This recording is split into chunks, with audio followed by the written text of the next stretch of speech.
Shalom, Assalamualaikum warahmatullahi wabarakatuh. Salve, Om Swastiastu, Namo Buddhaya, Salam Kebajikan. Perkenalkan, nama saya Novera Angelika Salafunuk. Saya selaku moderator dari kelompok 4. Dalam video kali ini, kami akan mempresentasikan hasil materi kami mengenai pemilihan umum pada tahun 1997 dan 1999 dengan mata kuliah partai politik yang diasuh oleh dua dosen, yaitu Bapak Esra Benu dan Bapak Ahmad Syafudin.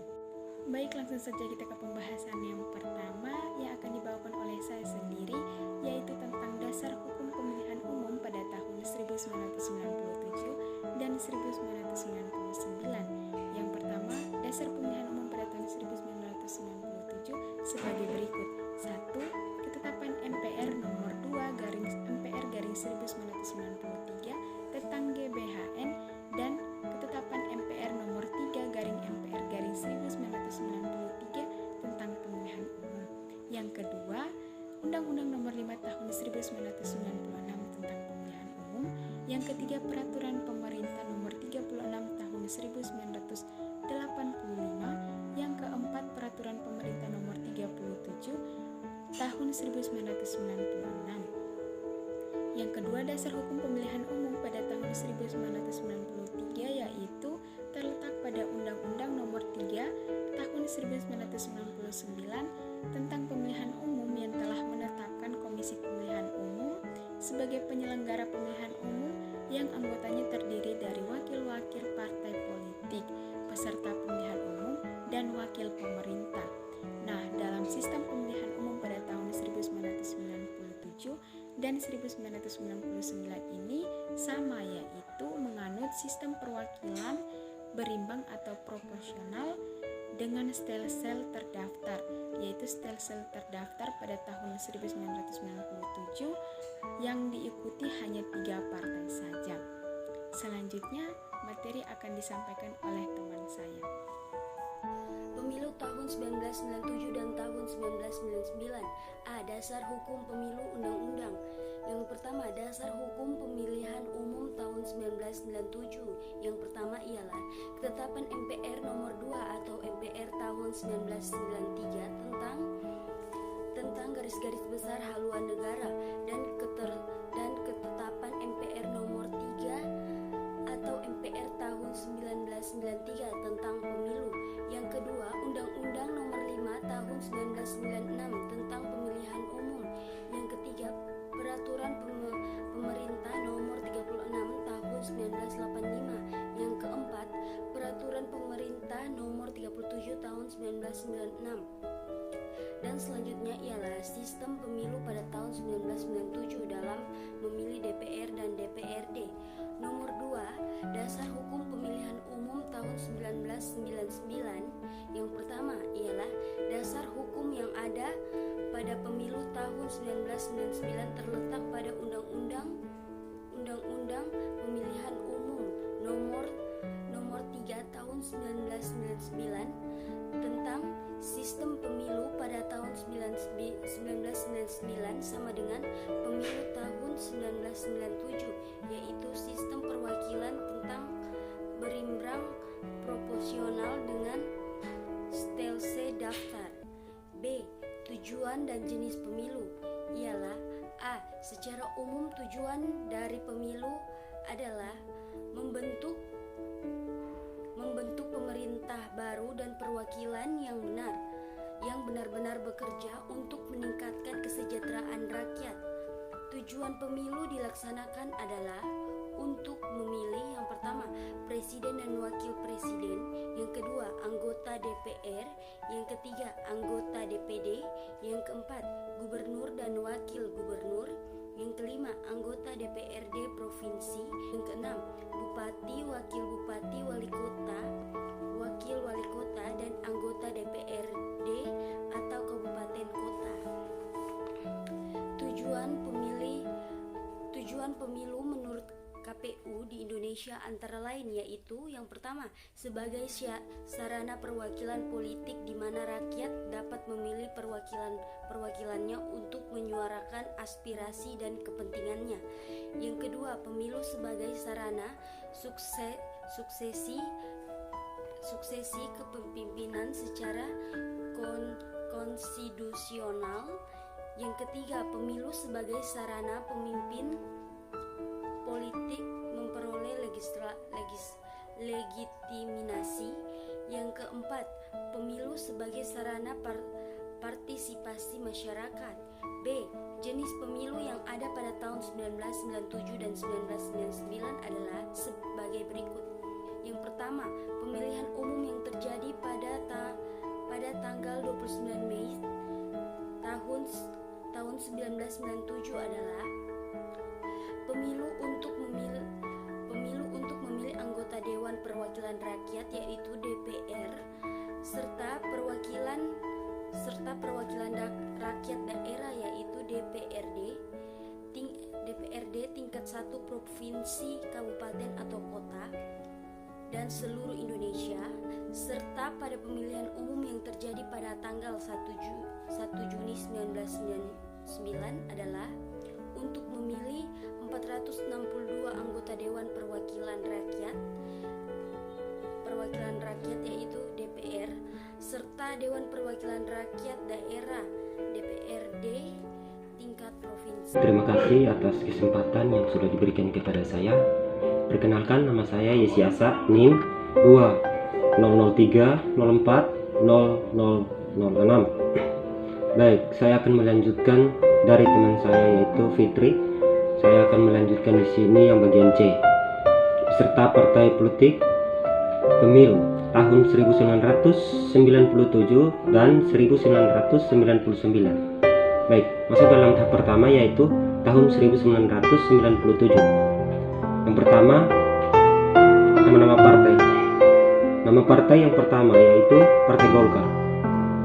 Ia menduduki 282 kursi yang dimenangkan dari 325, presentasinya 74,51% sampai dengan 68,10%. Masuk dalam kedua, partai yang kedua yaitu PPP menduduki 62 kursi yang dimenangkan dari 89 yang presentasinya 22,43% sampai dengan 17,00%.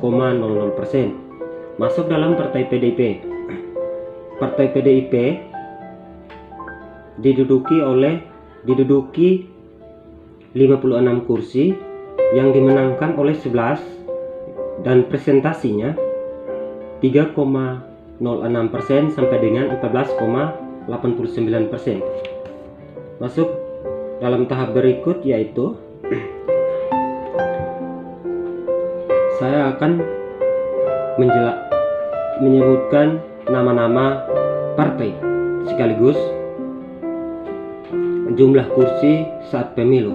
Di sini jumlah partainya ada 48 partai, yaitu yang pertama PDIP menduduki 153 kursi, Golkar menduduki 120 kursi, PPP menduduki 58 kursi, PKB menduduki 51 kursi, PAN menduduki 34 kursi, PBB menduduki 13 kursi, Partai Keadilan menduduki 7 kursi, PKP menduduki 4 kursi, PNU menduduki 5 kursi, PDKB menduduki 5 kursi, PBI menduduki 1 kursi, PDIP menduduki 2 kursi, PPP menduduki 1 kursi, PDR menduduki. Terima kasih atas waktu yang diberikan.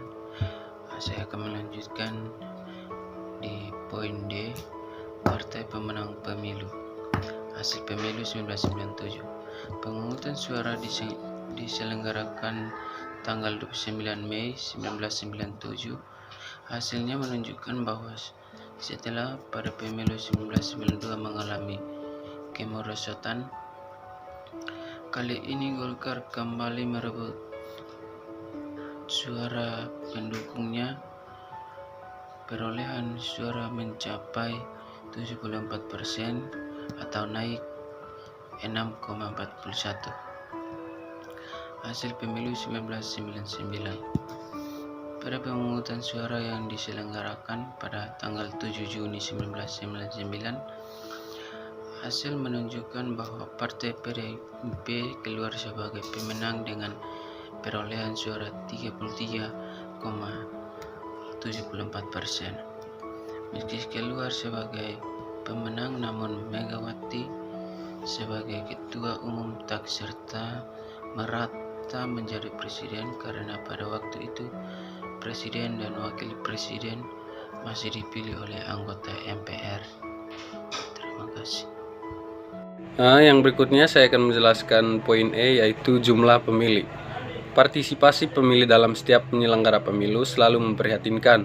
Angka golongan putih atau golput masih terus meningkat di setiap pemilu yang digelar di Indonesia. Contohnya saja pemilu yang terjadi pada tahun 1997 dan 1999, yaitu pada 1997 tingkat partisipasi politik pemilih mencapai 93,6% dan jumlah golput mulai meningkat hingga 6,4%. Sedangkan pasca reformasi pada pemilu 1999, tingkat partisipasi pemilih mencapai 92,6% dan jumlah golput meningkat hingga 7,3%. Terima kasih atas kesempatan yang diberikan kepada saya. Perkenalkan, nama saya Elizabeth Jawa. Di sini saya akan membawakan materi selanjutnya, yaitu poin F tentang permasalahan pemilu. Pemilu yang dilaksanakan pada tahun 1997 dan 1999 mempunyai latar belakang histori yang panjang. Berikut penjelasan mengenai latar belakang permasalahan yang timbul pada masa-masa pemilu tahun 1997 dan 1999. A. Dinamika kampanye pemilu tahun 1997 terutama disebabkan oleh dua hal, yakni meningkatnya kerusuhan dan munculnya koalisi Mega Bintang. Kekerasan dan keberingasan massa meningkat kala kampanye memasuki putaran-putaran terakhir. Insiden sering terjadi di antara massa pendukung OPP atau bahkan antara massa dengan aparat keamanan. Kabar yang beredar kala itu menyebut bahwa kubu Megawati mendekat dan akan mengalihkan suara pendukungnya ke PPP. Pemungutan suara diselenggarakan pada tanggal 29 Mei tahun 1997. Golkar kembali menjadi pemenang dengan perolehan suara 74,51% dan PPP ada di urutan kedua dengan 22,43% suara. Sementara itu, PDI yang dilanda perpecahan internal merosot drastis dengan hanya meraup 3,6% suara. B. Pemilu tahun 1999 berhasil mengantarkan Indonesia menuju sistem politik demokratis. Namun demikian, terdapat banyak catatan dalam penyelenggaraannya, seperti keanggotaan partai politik dalam Komisi Pemilihan Umum dan Panitia Pemilihan Indonesia, serta adanya ketidakpastian penetapan hasil pemilu akibat keberatan dari beberapa partai politik peserta pemilu. Dalam pelaksanaan pemilu tahun 1999 tersebut, penggunaan sistem pemilu masih mendasarkan pada sistem proporsional yang berarti pemilih hanya memilih salah satu partai politik peserta pemilu. Namun demikian, beberapa kalangan tetap menyatakan bahwa pemilu tahun 1999 berlangsung cukup demokratis karena memberikan ruang yang lebih terbuka bagi rakyat dalam memilih partai politik. Asfar DKK menyebutkan pemilu tahun 1999 merupakan pemilu paling demokratis pasca Orde Baru karena penggunaan konsep dan aturan yang relatif bebas dan demokratis, meskipun sistem pemilu pragmatis, artinya sistem campuran masih digunakan sebagai jalan kompromi. Terima kasih. Selanjutnya akan dibawakan oleh teman saya. Baik, saya akan melanjutkan dari pembaca sebelumnya. Bagian kesimpulan dan syarat. Pemilihan umum adalah ajang di mana semua masyarakat bisa turut ikut serta dalam mengaspirasikan suaranya. Dalam pemilihan umum yang terjadi pada tahun 1997 dan 1999, ada bentuk perbedaan dalam pemilu karena terjadi perbedaan waktu dan sejarah yang berbeda. menggunakan soal perolehan, maka pemilu pada